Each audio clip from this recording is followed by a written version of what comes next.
Let's see. So as you see from our slide, which I'm going to stop sharing in a minute, we've got KJ Brown from Signature Consultants, Ryden Bell from Tom James, and Tom Wirtz from Herc Rentals.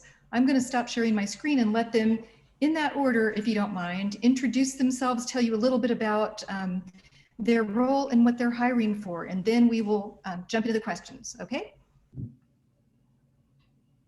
All right. Perfect. Thank you so much. Hello, everyone. My name is KJ Brown, and I'm a University Recruiting Manager for Signature Consultants. Thank you so much for putting on this panel and for inviting me to be a part of it. Excited to spend this next 50 minutes with you all. And kudos to all you students coming today and really wanting to take that insight. Like I said, my name is KJ Brown, and I'm the University Recruiting Manager for Signature Consultants. I oversee all of our campus recruiting efforts nationwide and all of the different partnerships we have with various universities. And we are a proud sponsor of the App State Sales Program here and have been involved in many different ways. So excited again to get to be a part of this panel.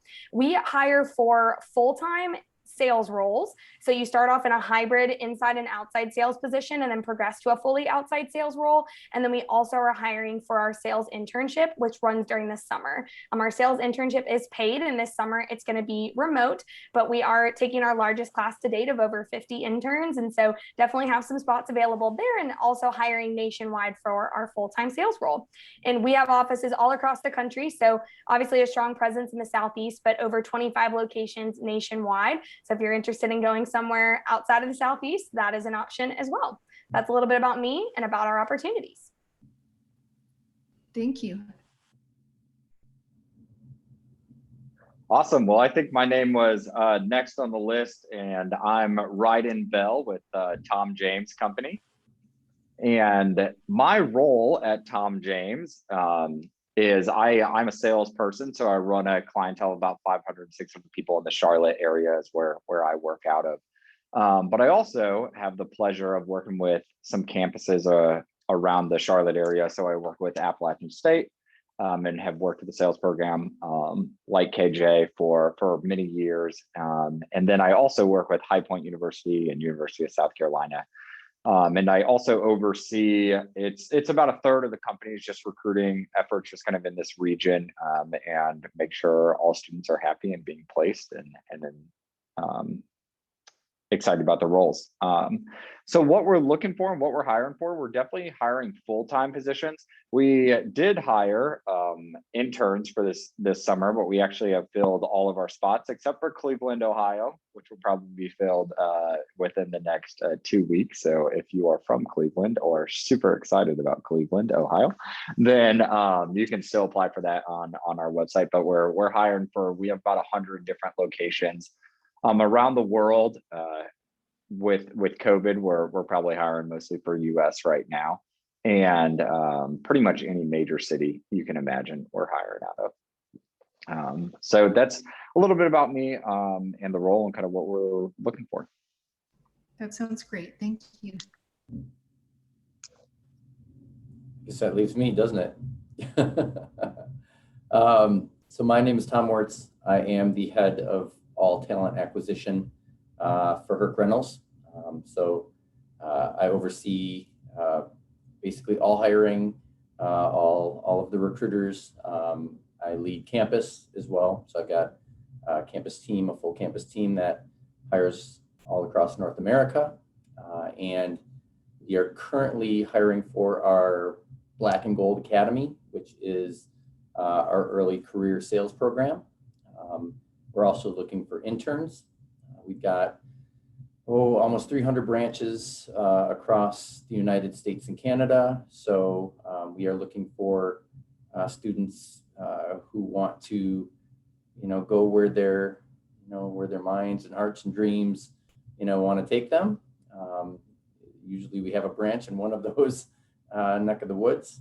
We are a proud sponsor of Appalachian State. We have been for quite some time now. We enjoy and love the partnership with you all, and look forward to talking to many of you today and into the future.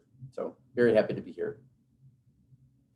Thank you all for being here, and it's exciting to hear about these opportunities for our students, especially right now, given the challenges of a global pandemic. So this is very good news that you're hiring. And and that leads us to the topic, right? How to stand out in the job search. So I will ask a question, I'll call on someone to get us started, but then if you will all just sort of jump in when it makes sense. This is sort of a long multi-part question. So I'll just ask it and then you can answer part or all of it, whatever makes sense to you. But how can a student make a good impression, first impression? And how's that different in a phone interview, a virtual interview versus in person, or a virtual career fair versus in person? And Tom, since you were last, do you want to get us started with this? Sure. Look, I think the first piece of any first good impression is exuding confidence. I think from start to finish, having that curious nature is always a great thing, especially in a sales role, or for folks who are looking to go into a sales or a marketing career. I think you've got to have that ability to be able to explain your drive and motivation. I think what we look for. We've got a couple very common things that we look for in all the folks that we hire at Herc. One being that innate curiosity, the other being that drive and motivation, internal drive and motivation, and then that integrity that a person brings to the role. And just like in person, being face to face, whether it's via Teams or Zoom or even on a phone call, just be able to explain those things away or to exude that confidence. I think that's what employers are looking for. And a nice smile, an excited personality. I can jump in as well here. I think in terms of, I completely agree with Tom that confidence piece is really important. I would say a way that you can stand out, it's all about the preparation. So whether it's a 10-minute time slot at a career fair or a full-blown interview, doing your homework and doing your research so that you can come prepared. Tom talked about something really important, intellectual curiosity. It's hard to come across intellectually curious if you don't have questions prepared. And part of what can make you confident is putting in the legwork ahead of time so that you can be prepared. And I know, at least to me, whenever, again, whether it's a 10-minute career fair time slot or an interview, whenever someone shows up and it's very clear they did their research, whether it's something as simple as going to our website or taking it a step further, maybe go on LinkedIn and do a reverse search, look at your university, see who from that company is from your university that works there, and say, hey, I reached out to so-and-so and they're currently working as a sales rep at your organization. I'm going to be blown away. You took multiple steps to try to prepare and gather information. So I think, to me, the preparation piece is huge. And then making sure whenever you do get to that conversation, which is, we've seen it a little bit differently now that we're in a virtual world, wherever your notes are, have that set up ready. I've seen people who they're on a video career fair and they've got their notes behind, and I can see them reading off the screen or frantically trying to research while I'm talking to them. So make sure you do the preparation piece ahead of time, have your notes ready. And again, that will come off so professional, so prepared, and will definitely make you stand out. And then the last thing that I'll add is very similar to Tom, but just know your story. I know one big thing that we look for, we're a very value-centric company and we prioritize authenticity. So whatever your story is, whatever your experiences are, be able to talk about them confidently and what it is that you're looking for and how what you've gained from these experiences are going to add value to XYZ company or why you're a good fit for XYZ role. So whatever your story is, own it and share it confidently. So those would be my 2 tips for how to stand out in a virtual environment. And hands down, those are always our top candidates, are ones that are prepared and can share their story in a confident and meaningful way. Yeah, I would definitely agree. It's like, those are some things that I looked at or wrote down. The first thing that I wrote down was the preparation. And it's the preparation of not just knowing like facts about the company that you found on the first page of their website, but having questions and having insightful questions to ask of, hey, I was looking on the website and I realized this, and what that made me think of was this. I wanted to hear your opinion on that. So just instead of being like, oh, I hear you guys have 100 locations, where it says it like on the website, or I heard your guys' company motto is this. It's like anybody can do that, right? And it just shows we're not surprised by the fact of, oh, you looked 5 minutes before. But if you have those insightful questions, and then also things that you would want to hear or know more about, like I was looking into this, and one of the things that I'm looking for in a company is something like this, and I saw that you guys had that. how has that influenced you in your career? It's like those things that are diving deeper. It's like that just shows next level. So I think that that's really good. The mutual connections I wrote down too is like see who you know that possibly does work with the company or somebody that you have a mutual connection with that works for the company. Of course, I put dress well. It's like the well is interpretive to whatever, I guess, role you're looking into. But it's don't look like you rolled out of bed 15 minutes beforehand. It's like look like you prepared for this in appearance and intellectually. The other thing that I wrote down was the professionalism. So what that looks like is be early, follow up.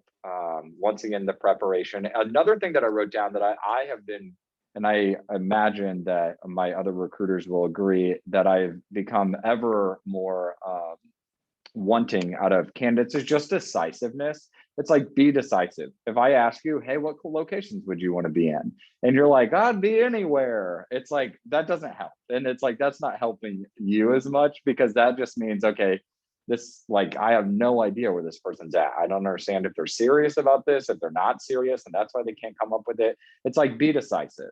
And then also be decisive throughout the whole thing, especially in a sales role. It's like you're looking for a business or a sales role. It's like the last thing I want is somebody that can't make a decision and is super wishy-washy. So if I'm like, okay, well, this is what the next steps would be like. Is this a part? Would you like to get into the next steps of the process? If you're like, well, I don't know. It's like, come on, right? It's like know what you want. So I think the decisiveness is important. And then going along with that is know what you want. So if I ask you and I'm like, what are some things that are important to you that you would be looking for in a career? And you're like, I'm just looking for a job right now. It's like, oh gosh, like that's like asking somebody if you're on a date and be like, what would be some of the things that you'd be interested in dating someone? I'll date anyone. You know, it's like, okay, never mind, this one's not for me. So that's be decisive, know what you want, and then be professional. Just as a follow-up to that great information from all of you. So if being prepared and confident, doing your research, they're all sort of intertwined. If that's all important, dressing well, looking the part, what about the environment that you're interviewing in if it's virtual? How important is the background, for example?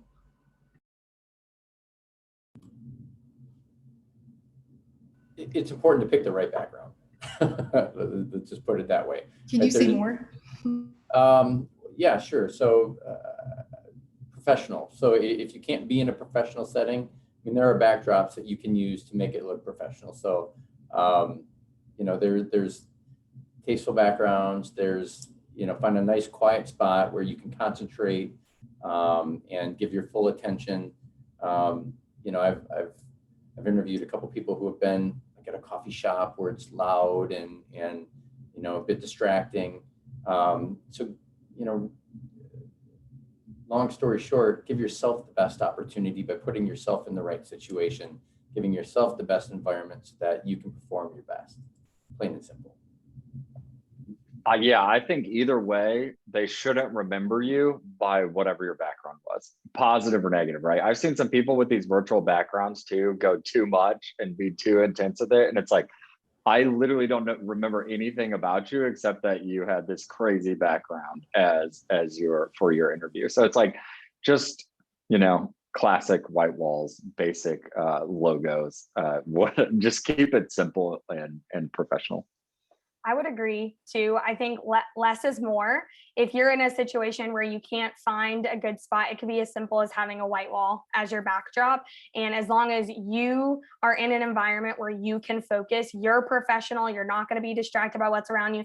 That means you need to lock your door and not let your roommates in, or if you're at home with family and you go into the bathroom or the basement, whatever it might be, like we're not going to know. All we're going to see is what is around you and what's behind you. And so as long as you're in an environment where you can focus and you can pay attention, if you're able to wear noise canceling headphones, I think that's always great. I've had students who just aren't wearing headphones, so every little noise I can pick up that's going on in that environment. So anytime you can wear headphones, that's fantastic. So that way it's just totally focused on you and what you are saying.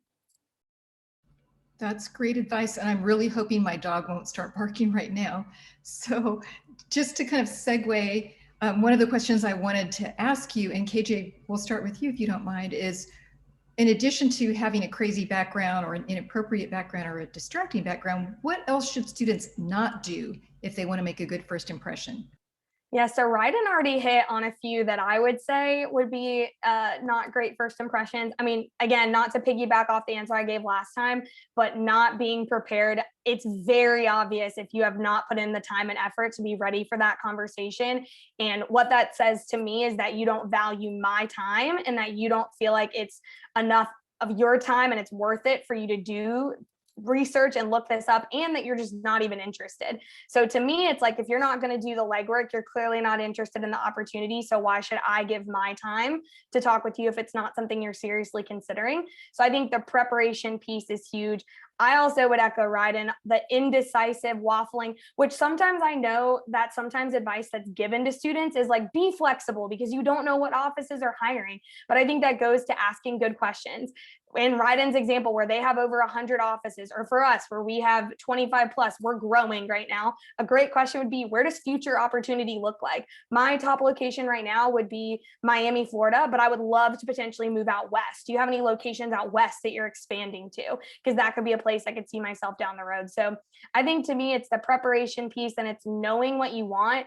And then I think, especially for career fairs, it's just, and I would love to hear Tom and Ryden if you were the same, but I feel like when I get on a conversation and the first thing they say is, well, why don't you just tell me about you and what your company does, and I'll see if it's something I'm interested in. I'm expecting that by the time, if you've chosen to sign up for a time slot similar to an in-person career fair, you are choosing to go up to that booth, that you've put some time and thought and effort into why you're going up to it. And so being able to go a little bit deeper, and especially because we only have 10 minutes. Like in 10 minutes, I could give you the company overview. You could tell me about you, and that's about as far as we're going to get. So that to me would be not something that would make a good first impression, is if you're like, this just seemed interesting, I clicked it. Why don't you tell me about you and your company, and I'll see if it's what I'm interested in. So that would be me. I echo everything KJ just said. I literally can't say anything more than that. That was perfect. Yeah, I think that was really good. Just especially with this virtual deal, right? So in sales, we have the line of a confused prospect never buys. It's the same thing in recruiting, right? It's just be straight up with the person that you're talking to. It's like, I know that y'all have to sign up, especially in this virtual world, to talk to a certain amount of companies. If so, it's like, say that. It's like, one thing about our roles and being in a recruiting role is we know a lot about our company and we know a lot about other companies, right? And like the areas where they're strong at, and most likely if they're recruiting at a good university that we've chosen to recruit at, they're probably good companies. So it's you're not interested in that company, be like, hey, I just wanted to let you know is I think that I'm going to go this route. I would love to hear, and I have some questions to see if it would be something that I would be interested in, but also just wanted to ask your advice maybe on this or whatever. It's like, because and it's also the same way as like, if you're really interested, be really interested and tell them, hey, I just want to let you know that y'all are my top choice and I'm super interested in anything I can do to be able to have a better shot with y'all. Let me know and I'll do it, right? I think that being on the right page with somebody, sometimes I get off of calls and with students and they seemed meh interested. So I kind of treat it like they were meh interested. And then they're like, whoa, sorry, I wanted to get an interview. I accepted something. I'm like, well, you should have told me you're super interested, right? Or like somebody that is like faking that they're super interested in, then I set up calls and they don't respond. Never ghost recruiters ever, ever, ever, ever. I do not care if you do not like this company, do not like it, never ever ghost recruiters, because one, most likely we all know each other. It's like we all see each other all the time, right? And if you're in this role within your company, you're good at it, right? Because we wouldn't be in this role if we weren't. So it's like, I'll talk is if I get a student or something, or if KJ were to ask me about a student or Tom, and I'd be like, oh yeah, they ghosted us. It's like, we talk about that stuff. So it's like, never, ever do that. If you're not interested, just say you're not interested. Thank you for your time. But if you do that, it's like, you're almost on a blacklist if other people hear about it. Don't get on the blacklist, students. That would be terrible. If I could just add one tiny little piece that I meant to mention, another thing that I feel like I've seen a lot this semester, and again, Tom and Ryden, tell me if you're experiencing something similar, is I'll be talking to students, and I feel like a lot of you all are really eager just to submit an application. Where do I apply? Where do I submit an application? And we might be having a great conversation, and the next step, like I might just want to go ahead and set you up for an interview. And if you just want to, it seems sometimes like it's like, oh, I just want to apply. So do you want to apply, or do you want to interview? Do you want to go through this process? So again, if you're interested in business or especially sales, I would say, how do I get started in this interview process? What do the steps look like? Rather than just assuming, oh, how do I apply? Where do I apply? I'm just going to blank fill out this application and hopefully it'll bite. So that would be my advice, would be to make a good first impression is when you're in that conversation, if you're genuinely interested, when you get to the end, take initiative and say, you know, I've really enjoyed everything you've had to say, Tom. I'm really interested in this opportunity with Herc Rentals. What does it look like to get started in the interview process? What do I need to do to take the next steps? That initiative will pay off in dividends. Great advice. I agree. It's all great advice. And that makes me think, do you want students to follow up when they've met with you? Like certainly in an interview, they should follow up with a thank you, but what if they meet you at a career fair? Is that appropriate for them to follow up and thank you for your time? Yeah, I think so. I think the further a student goes to make that good impression, certainly doesn't hurt. I will tell you, I still love getting a handwritten note. Like I love that. I think there's something really classic and cool about, you know, coming to work and having a handwritten note on my desk from a student that I interviewed, or, you know, from somebody that I met at a career fair.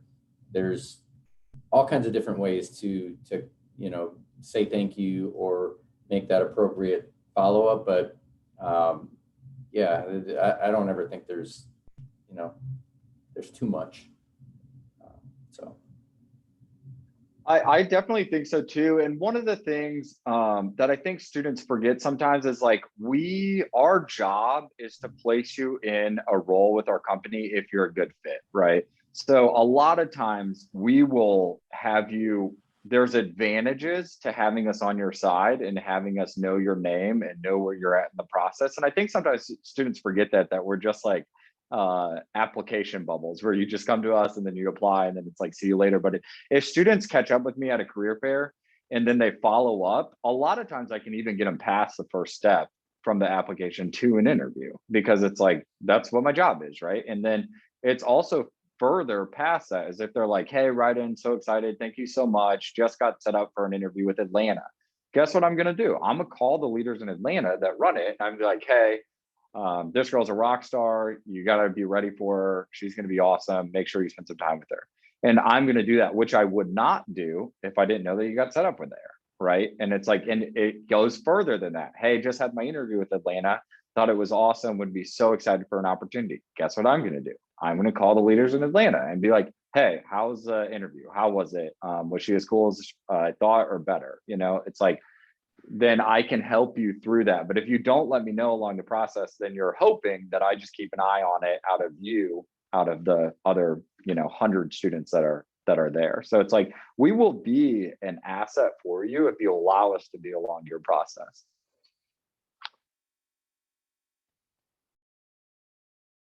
That's really great. I'm glad you shared all that information and just, you know, are helping students think about how they can build a relationship with you that's going to be mutually beneficial, right? So given that we're in this very unique time in history, how has that changed search strategies for students? Are there any recommendations you have about how they should go about searching for jobs and internships right now? Is it any different than what they might have done before? And maybe, Tom, do you mind starting with that? So look, I don't think it has changed a ton. You know, I think all things normal are still kind of in play. I think everybody's figured out this Zoom and Teams environment. So, you know, I think there's, it's certainly a lot more comfortable than it was, you know, 10 months ago or 9 months ago.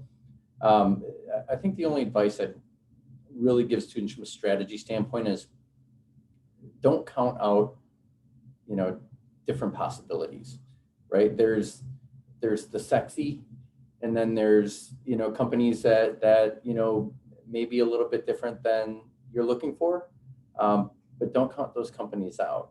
I think there's a great opportunity for students to see, all kinds of different possibilities if they're open to it. But to both, KJ and Ryden's points, you have to be very, you got to be prepared, right? You have to know who you're talking to. You have to make sure that you're prepared to do so. So the strategies really don't change.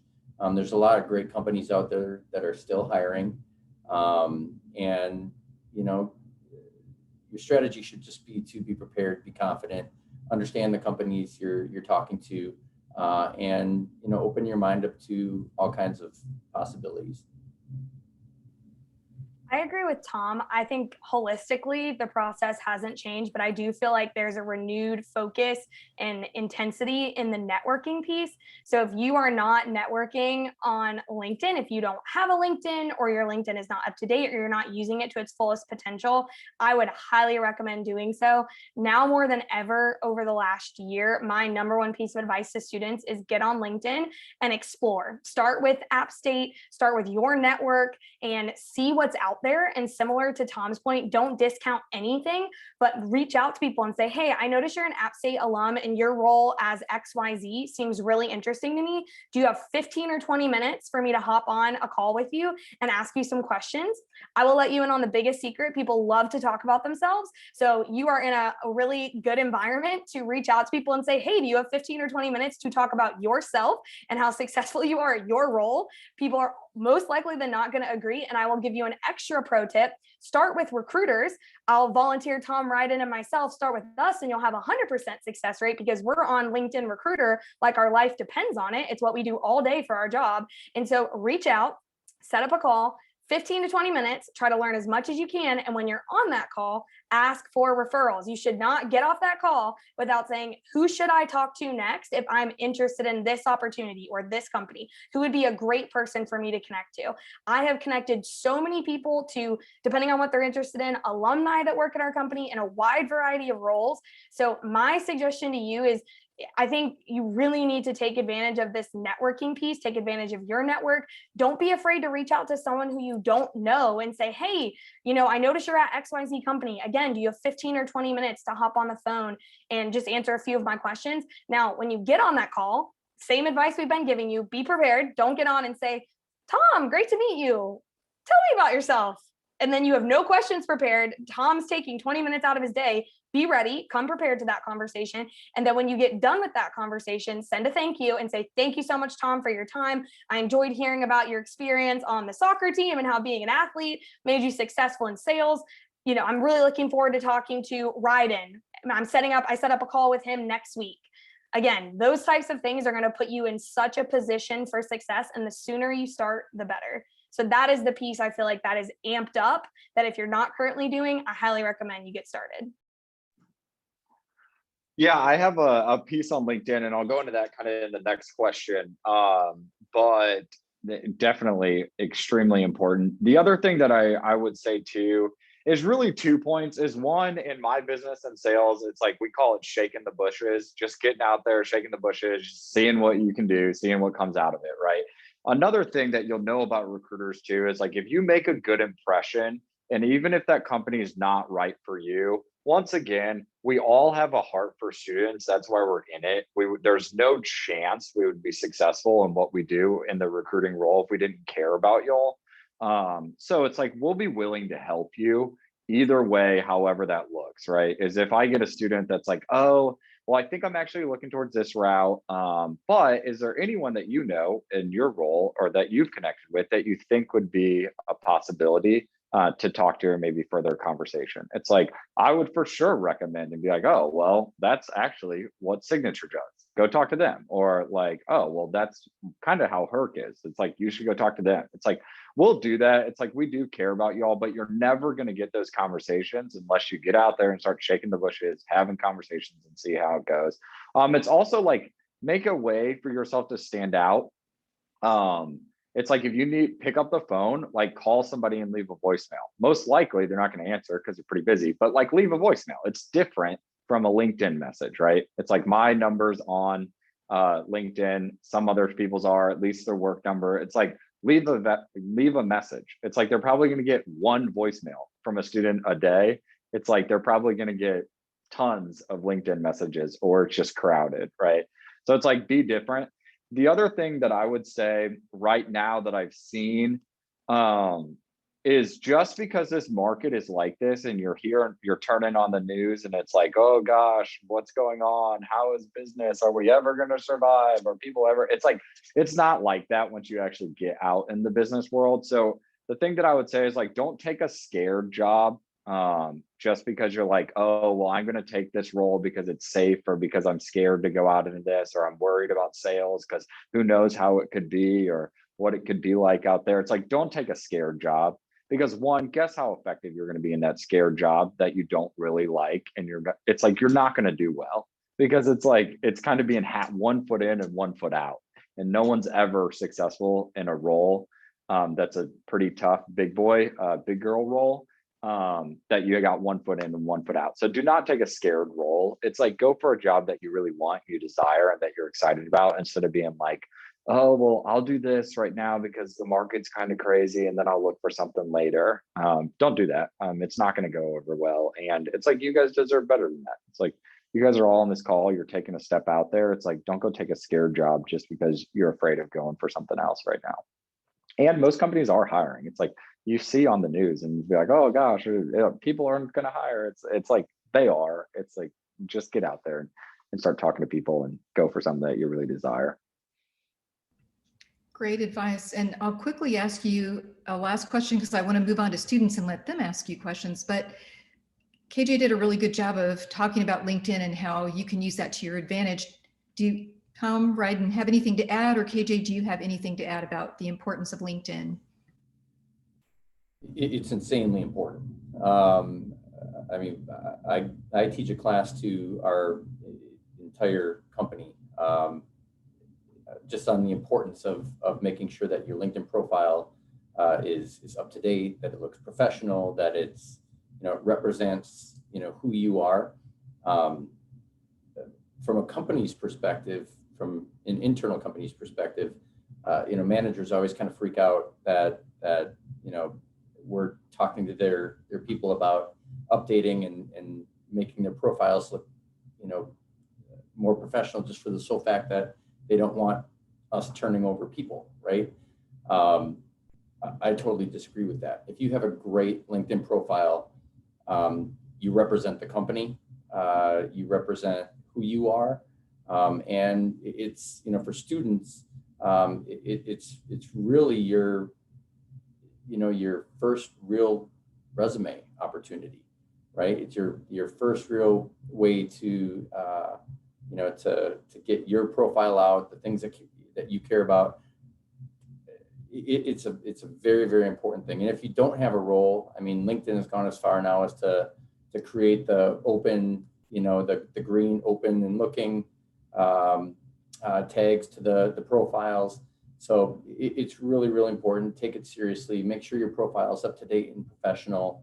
And it doesn't mean you can't be witty and can't have a little bit of fun with your LinkedIn profile, but it's terribly important to have one. If you don't have one, you're at a sore disadvantage. So I would say, I put on here, if I go to look for a student right now and I can't find them in LinkedIn, they're done. I don't keep looking. It's like, I got so many students and people to look for. If I type your name in LinkedIn and I can't find you because you don't have one, then that's where I stop. It's like, if you don't have a LinkedIn, and where we're at right now in the professional world, it's like, there's no way you're going to convince me that you're super serious about finding a really good job and role and opportunity right now. It's like, that's a tough ask for you to convince me out of that. The other thing that I would say is just the quality of the information and the level of information on your LinkedIn. So to be comparative to kind of like the college realm and atmosphere right now, is like, your LinkedIn is like your professional dating profile, right? It's like, I'm looking on that to see if I would want to further communication with you or not, right? So it's just like if you're on a dating app and it just says your name with no picture and just the location where you're at, are you guys swiping right on that one? It's like, no, not a chance. It's like, that person's a weirdo. I'm not swiping right on that. I don't want to hear anything else. But it's like, have information, have things about you, have it updated. Don't just put on there like Appalachian State University from this year to this year, and then put Red Lobster from this year to this year, right? It's like, put actually some information about it, what your role is in the About Me profile section. Don't put like one sentence and then move on. It's like, don't just check the boxes, because if you come off as a check the boxes kind of person of like, oh, I just did this to say that I did it, it's like, that's, you know, that's not what you're trying to show employers. So actually spend time on it and give it quality work. Because if I see that you give quality work there, then I'm probably, the best indicator of future success is past success, right? So like, if I'm thinking, okay, well, this person put a lot of effort and work into this, if I gave them the task, they'll probably put a lot of effort and work into it. If they use this as a task and they didn't put very much effort and work into it, then I'm guessing that if I gave them a task, they wouldn't put very much effort or work into it either. The last pro tip that I will add before we segue into student questions is, if you do receive a message from a recruiter or someone from a company, never decline a message, because once you decline a message, they cannot reach out to you again. And so even if you may be interested down the line, you just have no idea. And so it's totally fine to accept a message and still say, hey, KJ, thank you for reaching out. I'm not interested at this time, but I'd love to stay connected. But once you decline them, they can never reach out to you again. So if you get a message when you're a sophomore from Signature or Herc Reynolds or Tom James, and we're asking about maybe an internship, or you want to talk to us, then when you're a senior, we can't reach out to you again. So I would just make sure you do not decline any messages, accept everything. And then you can always send a polite response. Great piece of advice. That's great. I didn't know that detail, KJ, so it's really helpful to know that. So students, speaking of making good impressions, this is your chance to ask a question, make a good impression. Why don't you just raise your hand and we will call on you. Veronica, did you see, oh, actually 2 participants have raised their hand. So Oh, I think great. first Okay. was Vivian. All right, so Vivian, you want to go ahead? Hi, first off, thank you all for coming and speaking with us today. It is very much appreciated, and I loved every minute of it. I love all your tips and what you had to say, so thank you so much. I've noticed, like, do you guys ever use Handshake as well to reach out to students, or is your main priority LinkedIn? Because we have like 2 accounts that we all use, so I was just wondering if you guys use that as well.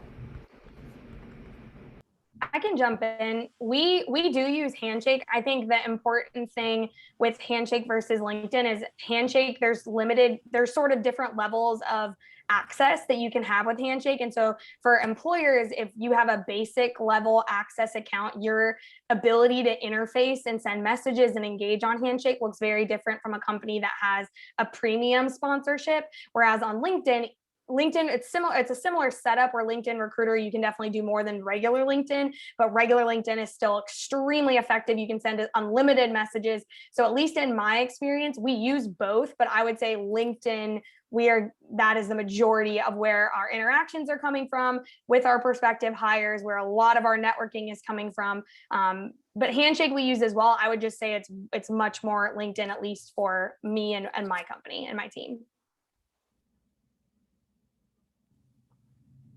I second that. Yep, we use Handshake, we use Ripple Match, but LinkedIn, hands down, is easily the greatest form of communication between us and students, no doubt.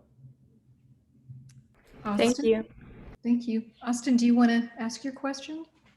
Yeah. First of all, thank you all for doing this panel. And my question is there a good way to ask about pay without coming off as that's all you care about in a interview setting? So what I would say for that is, one, no one's going to do an interview process with you without talking about pay, right? It's like, especially if we're in a business atmosphere and you're in a business role, it's like, we want you to care about money, right? Because most of the time there's incentives based around pay and money. And I think that and we understand that, right? Like, we're all in the roles that we're in or are hiring for because we like being incentivized by money. So I would just say that is like, because we'll take note of it. It's like, we're pretty intelligent in that process. So I would just say, oh, one of the biggest motivating factors for me is I really want to be financially stable, and I want to be self-sufficient whenever it comes to income. So I'm really motivated by the financial incentive within a company, and either we'll take it off from there and like, great, some of the things that we do, or we'll take note of it mentally and we'll bring it up and be like, hey, so I know that one of the things that was really important to you was the way in which you get incentivized financially. This is how we're set up. So I would say that it's like, whenever people, when people ask me about pay in an interview, which isn't very much, it's like, it's just like, yeah, we'll cover that later on. Most of the time, companies too will give you, a lot of companies now give a layout of what the interview process looks like and stuff too. So they'll be like, right now we're going to go over this, then we'll go over pay, right? So a lot of places will do that, but I would just say that you're incentivized by it, and they'll either go into it then or make sure that they bring it up and go into it in detail later. Thank you. So that was another great question. And Kaylee, did you say there were some in the chat? I couldn't see them. No, I was just making note that people had raised their hand. I just Okay. wanted to be sure. Thank you. Thank you so much. We have time for one more quick question. Who would like to ask one? This is your chance, students. Oh, Anthony, you go ahead. I think I saw you raise your hand. Thank you. Thank you. Thank you all for your time as well. With interviewing with a company, is it good to use like a past employee for that company, even if they don't work there anymore due to retirement or just finding another job?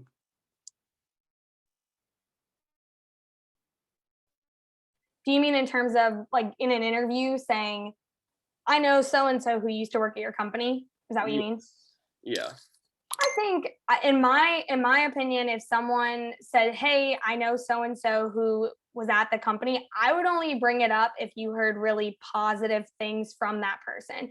So if you said, hey, KJ used to work at Signature and she really enjoyed her experience before she had to move to Montana, where you don't have an office, but she really enjoyed her time at Signature, and hearing positive things about the company and her experience made me interested in the role.